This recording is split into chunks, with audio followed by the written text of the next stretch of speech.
अस्सलाम वालेकुम एवरीवन, मैं हूं मोहम्मद तलहा। आप लोग देख रहे हैं तलाश फेस एकेडमी। बच्चों, आज जो टॉपिक हम लोग कवर करेंगे इस वीडियो में वो charging and discharging of capacitor के बारे में है। यानी कि अगर किसी कैपेसिटर को मैं चार्ज करना चाहता हूं किसी रेजिस्टेंस के थ्रू, ठीक है, डायरेक्ट बैटरी के साथ कनेक्ट नहीं करा, बल्कि कैपेसिटर को मैंने एक रेजिस्टेंस के साथ ज्वाइन किया हुआ है। अब रेजिस्टेंस की जगह पे कोई भी ऐसी चीज़ हो सकती है जिसके अंदर रेजिस्टेंस पाई जाए, बल्ब हो, पंखा हो, कोई भी चीज़ हो सकती है। तो इस सूरत में अगर मैं किसी भी कैपेसिटर को चार्ज करता हूं या डिस्चार्ज करता हूं किसी रेजिस्टेंस के थ्रू, यानी कि करंट जो है वो रेजिस्टेंस के थ्रू पास होगा, तो वो आज की वीडियो के अंदर हम लोग समझने वाले हैं कि वो किन फैक्टर्स के ऊपर डिपेंड करता है, और जितनी भी टर्मिनोलॉजीज हैं इस टॉपिक के अंदर उसको समझेंगे। अब ये जो सर्किट है वो आपके सामने बना हुआ है। ये सी कैपेसिटर है जो कि आर रेजिस्टेंस से जुड़ा हुआ है, और पोटेंशियल डिफरेंस जो है वो बैटरी का डेल्टा वी से जाहिर कर रहे हैं या वी कर सकते हैं, डजेंट मैटर। और फिर यहाँ पर दो जो है पॉइंट्स हैं, एक पॉइंट 1 है और एक पॉइंट 2 है। अगर सर्किट पॉइंट 1 से कनेक्ट होता है तो चार्जिंग स्टार्ट हो जाएगी, ठीक है, क्योंकि बैटरी सर्किट के अंदर आ जाएगी। और अगर यही पॉइंट जो है वो 2 से कनेक्टेड हो जाएगा तो फिर कैपेसिटर डिस्चार्ज होने लगेगा, क्योंकि कोई और सोर्स तो कैपेसिटर के साथ कनेक्टेड नहीं होगी, ठीक है। अच्छा, एक बात आपको बताता चलूँ कि जो सर्किट है ना, ये आरसी सर्किट कहलाता है। हमने आरसी सर्किट को ही समझना है। आरसी सर्किट यानी कि उसमें एक रेजिस्टेंस लगी हुई होगी और एक कैपेसिटेंस लगा हुआ होगा, ठीक है जी। अब जैसे ही मैं इसको कनेक्ट कर देता हूँ या पॉइंट 1 से, तो ये बैटरी का पॉजिटिव टर्मिनल है, नेगेटिव टर्मिनल है। यहाँ से जो चार्ज है वो फ्लो करना शुरू हो जाएगा, ठीक है। यहाँ से चार्ज फ्लो करेगा क्यू चार्ज, ठीक है, और वही क्यू चार्ज जो है वो यहाँ से ट्रैवल करेगा। सर्किट मुकम्मल हो गया है। नतीजे में क्या होगा, जो क्यू चार्ज है वो स्टोर होना शुरू हो जाएगा इस कैपेसिटर की प्लेट्स पे, ठीक है। कैपेसिटर की प्लेट्स के ऊपर चार्ज होगा, होता रहेगा, बढ़ता रहेगा, बढ़ता रहेगा। तो जो मैक्सिमम चार्ज स्टोर होगा वो कितना होगा, the maximum charge stored on capacitor, जो मैक्सिमम चार्ज होगा, लेट से उसको कर देते हैं बराबर क्यू नॉट के, ठीक है। क्यू नॉट जो है वो मैक्सिमम चार्ज है जो इसके ऊपर स्टोर होगा। तो फिर हम क्या लिख सकते हैं, देन अगर वाकई Q बराबर है क्यू नॉट के, तो एक फॉर्मूला हम लोग पढ़ के आ चुके थे कि Q बराबर होता है CV के इन केस ऑफ कैपेसिटर। तो इस केस के अंदर क्या हो जाएगा, वो क्यू नॉट के बराबर हो जाएगा, ठीक है जी। अब अगर मैं इसको एक्सपेरिमेंटली परफॉर्म करता हूँ कि बेसिकली हो क्या रहा होता है कि जब कोई कैपेसिटर चार्ज होता है थ्रू रेजिस्टेंस, तो वो प्रोसेस जो है ना एक एक्सपोनेंशियल प्रोसेस होता है। आप पहले उसका ग्राफ देखो, फिर बात समझ में आएगी, ठीक है। ग्राफ प्लॉट करते हैं। जो भी चार्जिंग हो रही थी कैपेसिटर की, तो हमने एक्स एक्सिस के ऊपर टाइम को प्लॉट किया, वाई एक्सिस के ऊपर हमने क्यू को प्लॉट किया, ठीक है ना। इसको हम प्लॉट करते हैं और देखते हैं कि जैसे ही मैं कनेक्ट करता हूँ किसी कैपेसिटर को, यानी कि पॉइंट 1 से जब मैंने कनेक्ट किया था तो कैपेसिटर चार्ज होना शुरू होता है, तो कितना चार्ज स्टोर होता है कैपेसिटर पे आहिस्ता आहिस्ता। आपने एक बात ऑब्जर्व करी, यहाँ पे कैपेसिटर चार्ज हो रहा है, लेकिन अगर आप नोट करोगे तो देखो दोबारा से इनिशियली जो चार्जिंग है वो तेज़ी के साथ हो रही होती है। इनिशियली चार्जिंग तेज़ होती है और Aahista Aahista charging slow down हो जाती है। अब देखो, शुरू का मिसाली तौर पे एक ब्लॉक के अंदर इतना फ़र्क आ गया, दूसरे ब्लॉक में इतना फ़र्क आ गया, लेकिन यहाँ आखिर के ऊपर आप देखो तो कैपेसिटर जो चार्ज है उसमें ना होने के बराबर का फ़र्क आता है। ये इस बात को शो करता है कि चार्जिंग का प्रोसेस पहले तेज़ हो रहा है और बाद में स्लो डाउन हो रहा है। इस प्रोसेस को हम कहते हैं कि ये जो प्रोसेस है बेसिकली ये एक्सपोनेंशियल प्रोसेस है। आप देख सकते हैं यहाँ पर पहले फास्ट हो रहा था, देन आहिस्ता आहिस्ता क्या हो गया, प्रोसेस स्लो डाउन हो गया। इस केस के अंदर हम ये कहेंगे कि ये एक एक्सपोनेंशियल प्रोसेस है, ठीक है जी। अच्छा, एक बात और लिख देते हैं। मैक्सिमम चार्ज जो है उसको हमने क्या नाम दिया था, अगर यहाँ से मैं प्लॉट कर लूँ, यहाँ से अगर मैं निशान लगाता हूँ, तो मैक्सिमम चार्ज जो स्टोर हो रहा है, लेट से हमने उसको शो करा था यहाँ पे क्यू नॉट से, ठीक है। तो क्यू नॉट होने में, चार्ज होने के अंदर एक लंबा अरसा लग रहा है, पर एक बड़ी अहम बात है जो कि आपको याद रखनी है। एक पर्टिकुलर टाइम होता है जिस टाइम को हम टाइम कांस्टेंट कहते हैं, ठीक है, जो कि चार्जिंग के अंदर इस्तेमाल होता है। टाइम कांस्टेंट, टाइम कांस्टेंट को टॉ से शो करते हैं। और कैसे मालूम होता है, ये मालूम होता है अगर किसी भी आरसी सर्किट में रेजिस्टेंस को कैपेसिटेंस से मल्टीप्लाई करते हैं, ठीक है ना। टॉ एक टाइम कांस्टेंट है, एक पर्टिकुलर टाइम है, और ये वो टाइम है, कितना होगा ये टाइम, रेजिस्टेंस और कैपेसिटेंस को मल्टीप्लाई कराकर आ जाएगा। मिसाल के तौर पे 1 ओम की रेजिस्टेंस और 1 फेराड का कैपेसिटर, फॉर एग्जांपल बहुत बड़ा कैपेसिटर है 1 फेराड का कैपेसिटर, बट दोनों को मल्टीप्लाई कराएंगे, आंसर आएगा 1। इसका मतलब उसका टाइम कांस्टेंट 1 के बराबर होगा। ठीक है, फॉर एग्जांपल कैपेसिटर की कैपेसिटेंस 1 फैराड है, रेजिस्टेंस जो है वो 10 ओम है, तो 10 इंटू 1 टॉ का आंसर 10 बराबर आ जाएगा। ठीक है ना, तो ये टाइम का है, आंसर जो भी आता है वो सेकेंड्स के अंदर आता है, टॉ का इसको जहन में रखना। अच्छा जी, टाइम कांस्टेंट की क्यों अहमियत है? देखो, टाइम कांस्टेंट डिसाइड करता है कि जो कैपेसिटर की चार्जिंग है वो कितनी तेज़ या कितनी आहिस्ता होती है। ठीक है, अगर मिसाल के तौर पे जो RC है वो 1 से छोटा होगा, ठीक है, अगर RC लेस देन 1 है तो इसका मतलब ये जो चार्जिंग का प्रोसेस है वो बहुत तेज़ी के साथ होगा। ठीक है ना, याद रखनी है बात, MCQs के लिए बड़ी इंपॉर्टेंट है। अगर RC यानी कि R और C को मल्टीप्लाई करा के जो आंसर आ रहा है वो आंसर कम आ रहा है, यानी कि टाइम कम है, ठीक है, सेकंड्स के अंदर आएगा ना, तो टाइम है बेसिकली, तो इसका मतलब वो जो कैपेसिटर है वो जल्दी जल्दी चार्ज होगा। और अगर RC की वैल्यू 1 से बड़ी है तो याद रखो ये प्रोसेस काफ़ी ज़्यादा स्लो डाउन होगा, यानी कि जो प्रोसेस है वो आहिस्ता आहिस्ता होगा, यानी कि कैपेसिटर फुल्ली चार्ज होने में काफ़ी देर लेगा अगर R और C को, उस सर्किट के R और C को मल्टीप्लाई करा के आंसर ज़्यादा आता है। ठीक है ना, इसको याद रखना। और एक बड़ी अहम बात बताऊं जो कि मैं अभी आपको बता रहा हूं, फिर हम इसको प्रूव भी करेंगे। RC एक पर्टिकुलर टाइम होता है, अगर मैं मान लूं कि RC जो है वो टाइम इतना है, ठीक है ना, ये अगर मैं बोल देता हूं कि यहाँ से यहाँ तक का टाइम जो है वो टॉ के बराबर है, यानी कि R और C के बराबर आ रहा है, तो ये एक पर्टिकुलर टाइम होता है। इस पर्टिकुलर टाइम में जो कैपेसिटर है वो एक ख़ास वैल्यू तक ही चार्ज होता है। याद रखिए, हमेशा जो चार्ज होगा कैपेसिटर RC टाइम में वो बराबर होता है 63.2% के। ठीक है, यानी कि फुल्ली जितना चार्ज होगा ना उसका 63.2% चार्ज हो चुका होता है। ठीक है, ये कब होगा? जब टाइम बराबर हो जाएगा RC के।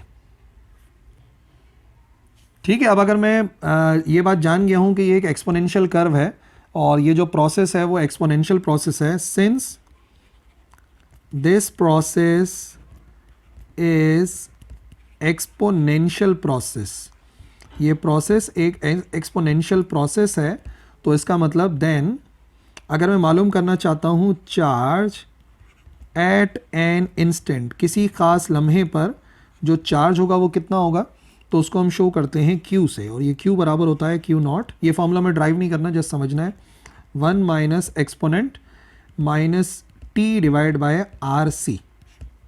ठीक है, ये फॉर्मूला होता है अगर मैं किसी भी लम्हे, क्योंकि एक्सपोनेंशियल कर्व है तो एक्सपोनेंट का आना ज़रूरी था। ठीक है, अगर मैं चाहता हूँ कि भाई किसी भी लम्हे का मैं चार्ज कैलकुलेट कर लूँ तो मुझे सिर्फ यहाँ पे टाइम पुट करना है, और मुझे पता है मैक्सिमम चार्ज कितना होगा, वो किससे पता लग जाएगा, वो पता लग जाएगा बैटरी का वोल्टेज कितना है और कैपेसिटर की कैपेसिटेंस कितनी है। तो मुझे मैक्सिमम चार्ज तो पता लग गया कि भाई कितना चार्ज कैपेसिटर पर आ सकता है। Q नॉट मालूम है, R रेजिस्टेंस हमने लगाई है उसकी वैल्यू लिखेंगे, C कैपेसिटेंस की वैल्यू है वो इधर लिखेंगे। टाइम अपनी मर्जी से चेंज करेंगे कि भाई चेक करें 1 सेकंड में कितना चार्ज हुआ, 2 सेकंड में, 3 सेकंड में। तो बेसिकली वो जो ग्राफ प्लॉट हुआ है ना वो इसी इक्वेशन के ज़रिए हम ईजिली प्लॉट कर सकते हैं। ठीक है जी, और मैंने आपको बताया ये जो RC है, वेयर RC मैंने उधर भी बताया था और यहाँ पे भी लिख लो, RC एक्चुअली बराबर होता है टाइम कांस्टेंट के, या उसे कहते हैं कैपेसिटिव टाइम। ठीक है, दो नाम है, टाइम कांस्टेंट भी होता है और कैपेसिटिव टाइम भी होता है। और ये डिसाइड करेगा, क्या डिटरमाइन करता है RC, ये बड़ी इंपॉर्टेंट बात है नोट करने के लिए। RC डिटरमाइन करता है द रेट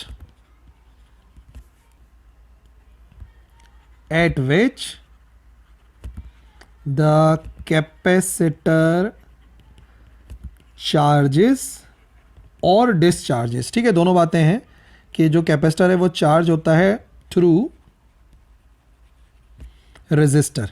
किसी भी रेजिस्टर के थ्रू अगर कैपेसिटर चार्ज हो रहा है तो वो कितना जल्दी जल्दी चार्ज हो रहा है, रेट कितना है, उसके ऊपर डिपेंड करता है RC। मैंने आपको बताया ना, दोबारा से लिख दूं इधर, अगर RC की वैल्यू 1 से छोटी आ रही है तो इसका मतलब ये है कि ये प्रोसेस बहुत ज़्यादा रैपिड होगा, और अगर RC की वैल्यू बराबर आ रही है, बड़ी आ रही है 1 से, तो इसका मतलब ये जो प्रोसेस है वो बहुत ज़्यादा स्लो प्रोसेस होगा। ठीक है जी, सब कुछ इसी के ऊपर डिपेंड करता है। लेकिन एक इम्पॉर्टेंट कंडीशन ये है कि क्या होगा इफ़ जो टाइम है वो खुद टॉ के बराबर हो जाए, यानी कि टाइम आर सी के बराबर हो जाए। वैसे मैंने आपको ग्राफ में बता दिया, जब टाइम आर सी के बराबर गुजरता है, टॉ के बराबर गुजरता है, तो 63.2% चार्ज हो जाता है।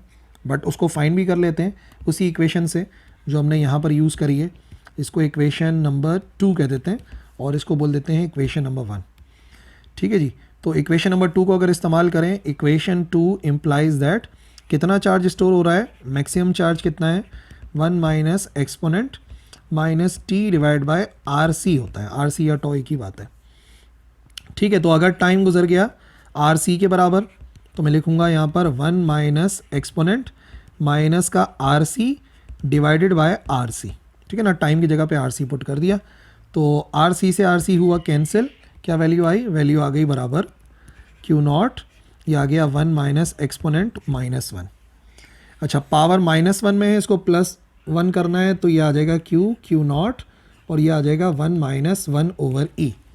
अब ये जो ई है ना, इसकी वैल्यू आपको कैलकुलेटर से मिल सकती है। कैलकुलेटर के अंदर अगर आप ln वाला बटन देखोगे ना, तो उसी में आपको ई की वैल्यू नज़र आ जाएगी। शिफ्ट प्रेस करके आप जो है वो फाइंड कर सकते हैं। और ई एक कांस्टेंट वैल्यू है। क्यू बराबर आएगा क्यू नॉट 1 माइनस 1 ओवर 2.718।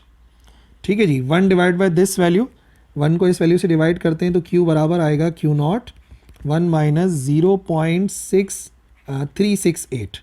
1 में से इसको माइनस किया तो आंसर आ गया क्यू नॉट और साथ में आ गई वैल्यू 0.632 और यहाँ पर आ गया क्यू। अब या तो आप ऐसे लिखो या फिर अगर आप इसको परसेंटेज में लिखना चाहते हो, ठीक है ना, ये बात तो सही है, लेकिन अगर आप इसी को परसेंटेज में लिखोगे तो इसका मतलब इस केस के अंदर जो चार्ज आएगा कैपेसिटर पे, वो मैक्सिमम चार्ज का कितना परसेंट आ चुका होगा, परसेंट मतलब मल्टीप्लाई बाय 100 कर लो, 63.2%। यानी जब टाइम आर सी के बराबर गुजर चुका होता है तो कोई भी कैपेसिटर चार्ज हो चुका होता है अपने मैक्सिमम चार्ज का 63.2%। ठीक है जी, ये हमने समझा कि जब कैपेसिटर चार्ज होता है तो कौन सी इक्वेशन को फॉलो करता है और क्या क्या मामलात होते हैं। इसी तरीके से अब हम आगे समझते हैं कि अगर कोई कैपेसिटर डिस्चार्ज होगा तो वो किस उसूल के ऊपर काम करेगा। ठीक है, डिस्चार्जिंग को समझने की कोशिश करते हैं। अब याद रखिए, मैंने इसको 2 से कनेक्ट कर दिया। अब क्या हो जाएगा, जो भी कैपेसिटर में चार्ज मौजूद था वो यहाँ से डिस्चार्ज होगा। कितना मैक्सिमम चार्ज था, मिसाल तौर पे क्यू नॉट चार्ज था, तो वो यहाँ पे डिस्चार्ज होना शुरू हो जाएगा थ्रू रेजिस्टर। तो जैसे चार्जिंग थ्रू रेजिस्टर हो रही है, वैसे ही डिस्चार्जिंग भी थ्रू रेजिस्टर होती है। ठीक है, ग्राफ समझ लेते हैं इसका। अब यहाँ पर वही ग्राफ हम प्लॉट कर रहे हैं, यानी कि Q को हमने लिख लिया y एक्सिस पे और जो टाइम है उसको हमने लिख लिया x एक्सिस पे। ठीक है ना, और बेसिकली डिस्चार्जिंग को समझना चाह रहे हैं तो capacitor already Q not times charge होगा और अब आहिस्ता आहिस्ता उसने डिस्चार्जिंग को शुरू करना है। अब आप देखें डिस्चार्जिंग का जो प्रोसेस है वो भी आप देख सकते हैं कि शुरू में कितना तेज़ी के साथ हो रहा था और आहिस्ता आहिस्ता स्लो डाउन हो गया। दोबारा देखो, शुरू में तेज़ी के साथ डिस्चार्ज होगा और आखिर में जो डिस्चार्जिंग है वो काफ़ी ज़्यादा स्लो डाउन हो जाती है। इसका मतलब क्या नतीजा अखज़ कर सकते हैं, नतीजा ये अखज़ कर सकते हैं कि जो डिस्चार्जिंग है वो भी एक एक्सपोनेंशियल प्रोसेस है। शुरू में तेज़ हो रहा है और आखिर में प्रोसेस स्लो हो रहा है, इसका मतलब डिस्चार्जिंग भी इसी तरीके से होगी। और ये जो चार्ज है इसको मैंने बोला है कि इसकी वैल्यू क्यू नॉट के बराबर है और आहिस्ता आहिस्ता अप्रॉक्सीमेटली 0 की तरफ जा रहा है। ठीक है ना, तो ये एक एक्सपोनेंशियल प्रोसेस है। अच्छा, अगर टाइम गुजर जाता है, अगर टाइम वो फिर वही है, टॉ उसी को शो करता है आर सी को, जिसे कैपेसिटिव टाइम कहते हैं या टाइम कांस्टेंट कहते हैं। तो डिस्चार्जिंग कितनी हो जाएगी अगर टाइम आर सी के बराबर गुजर चुका होगा। आर सी समझ गए ना, जो भी सर्किट की रेजिस्टेंस है उसको कैपेसिटेंस से मल्टीप्लाई करो, जो भी आंसर आएगा वो टॉ कहलाएगा या आर सी कहलाएगा और यूनिट उसका सेकेंड आएगा। इससे हमें पता चलेगा कि कितने सेकेंड उसके आर सी की वैल्यू है। डिस्चार्जिंग के लिए याद रखो कि जब भी टॉ के बराबर का वक्त गुजर चुका होता है तो कैपेसिटर जो है वो कितना परसेंट डिस्चार्ज हो चुका होता है। या अगर मैं इसको ग्राफ के ज़रिए प्लॉट करूं तो कैपेसिटर के अंदर जो चार्ज रह जाता है, इतना प्लॉट करते हैं, लेट से ये है टाइम टॉ, यानी कि आर सी के बराबर का वक्त गुजर चुका है। ठीक है, तो चार्ज यहाँ पर आ जाएगा, कोई वैल्यू आएगी। अब वैसे तो मैं इसको प्रूफ करवा दूंगा, लेकिन आप लोग याद रखिएगा कि कैपेसिटर में चार्ज रह जाता है 36.8%। जब कितना टाइम गुजर चुका होता है, जब टाइम गुजर चुका होता है आर सी के बराबर। ठीक है ना, सब इस पर डिपेंड कर रहा है। और फिर वही बात है, अगर आरसी की वैल्यू 1 से कम है तो तेज़ होगी डिस्चार्जिंग, और अगर आरसी की वैल्यू 1 से ज़्यादा है तो डिस्चार्जिंग भी स्लो डाउन हो जाएगी। ठीक है, अगर डिस्चार्जिंग के प्रोसेस को समझते हैं तो मैंने आपको बताया कि ये भी एक एक्सपोनेंशियल प्रोसेस है। Since this is an exponential process, ये एक एक्सपोनेंशियल प्रोसेस है, तो ये भी जो फॉलो करता है फॉर्मूले को, क्यू का वही फॉर्मूला था, क्यू नॉट बराबर होता है सी वी के। एक तो बात हमें पता लग जाएगी, और एक बात यह है कि एट एनी इंस्टेंट, किसी भी लम्हे अगर मैं मालूम करना चाहता हूँ कि अब कैपेसिटर पर कितना चार्ज रह गया है, कितना डिस्चार्ज हुआ है वो नहीं, कितना चार्ज अभी मौजूद है, तो क्यू से जाहिर करते हैं, और वो बराबर आता है Q not exponential minus T divided by R C. ठीक है, ये फार्मूला इस्तेमाल होता है। या फिर अगर आप चाहो आर सी की जगह पे वैल्यू पुट कर सकते हो, Q not exponential minus T divided by tau. तो आपको पता है आर सी के बराबर होता है, जिसके ऊपर चार्जिंग डिस्चार्जिंग डिपेंड करती है। ठीक है, बट फिर वही बात जिससे पहले हमने प्रूफ करी थी कि भाई देख लेते हैं कि अगर टाइम जो है वो आर सी के बराबर गुजर चुका है तो फिर हम क्या करेंगे, इस इक्वेशन नंबर 3 को, या इक्वेशन इसको भी कह सकते हैं इक्वेशन 3। ठीक है, अगर टाइम आर सी के बराबर गुजर चुका है तो आप क्या करेंगे, फॉर्मूले के मुताबिक Q बराबर है Q नॉट और exponential minus T divided by R C लिख सकते हैं। ठीक है, और अगर आर सी की वैल्यू पुट करते हैं टी की जगह पे तो माइनस का R C divide by R C आएगा, दोनों हो जाएंगे कैंसिल। अब मैंने आपको बताया ई की वैल्यू आप बड़ी आसानी के साथ मालूम कर सकते हैं ना, क्यू नॉट ई की पावर -1 लिखो, या आप लिखो क्यू नॉट डिवाइड बाय ई, एक ही बात है। कैलकुलेटर से ई की वैल्यू निकालोगे, एल एन वाले बटन को प्रेस करोगे ना, शिफ्ट प्रेस करके एल एन जहाँ पे लिखा हुआ होगा ना, तो उसकी वैल्यू आ जाएगी एक्सपोनेंट की, ये वैल्यू होती है 2.718। और अगर डिवाइड कराते हैं this value 1 divide by this value, तो Q बराबर आ जाएगा 0.368 Q नॉट के बराबर। ये जो आंसर आया ना, ये हमने क्या किया है, 1/2.718 किया, Q नॉट अपनी जगह पर है, Q ऐसे लिखा हुआ है, तो अगला स्टेप ये वाला हो जाएगा ना। इसका मतलब क्या बना, इसका मतलब ये बना कि जब टाइम गुजर चुका होता है आर सी के बराबर तो कैपेसिटर में कितना चार्ज रह जाता है, वो रह जाता है 36.8% ऑफ द मैक्सिमम चार्ज जो भी उस कैपेसिटर के अंदर मौजूद होता है। ठीक है जी, सो ये थी आज की हमारी video about charging and discharging of capacitor. I hope आपको समझ में आ गया होगा पूरा टॉपिक। इतना ही समझना है, ग्राफ को भी समझना है, सर्किट को भी समझना है, और इन इक्वेशंस को भी समझना है।